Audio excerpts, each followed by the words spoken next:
5 annonces qu'il ne fallait surtout pas manquer lors du State of Play de PlayStation en amont du Summer Game Fest. D'abord, le jeu Wolverine d'Insomniac Games s'est présenté dans un trailer présentant une mission où Logan tente de sauver des enfants mutants. On y voit une partie infiltration, une partie parcours, mais également une course-poursuite en moto suivie d'un combat sur un camion. Bref, le jeu s'annonce exceptionnellement violent avec des scènes d'action à couper le souffle. Côté gameplay, on se rapproche globalement des jeux Spider-Man du même studio sans la partie voltige, mais sinon de bonnes nouvelles. D'abord, Jean Grey des X-Men sera présente dans le jeu, et surtout, ce dernier sera disponible dès le 15 septembre prochain sur PlayStation 5.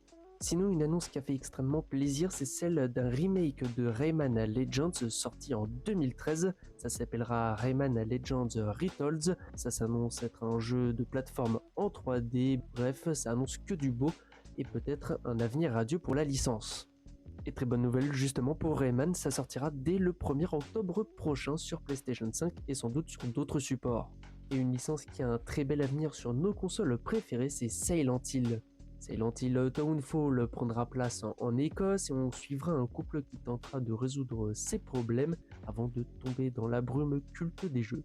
Le jeu sortira un an tout pile après Silent Hill F, à savoir le 24 septembre prochain.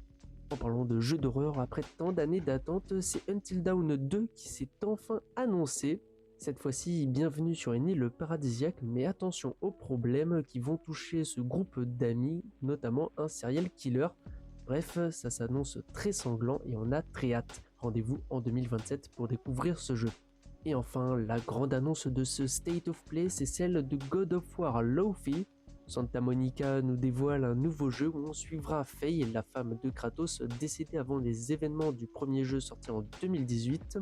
Elle se réveille dans un monde assez étrange, peut-être l'au-delà, et elle fait face à une armée de monstres attaquant un village, du moins c'est ce qui est présenté dans la cinématique. Dans tout ça, elle découvre de nouveaux pouvoirs magiques issus de sa main, en plus de tomber sur une épée qui parle et qui l'accompagnera sans doute sur ses aventures.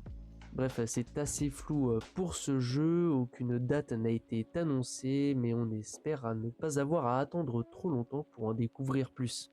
C'était toutes les annonces importantes qu'il ne fallait pas manquer lors du State of Play de PlayStation, et rendez-vous dans les prochains jours pour continuer à suivre les actualités liées au Summer Game Fest.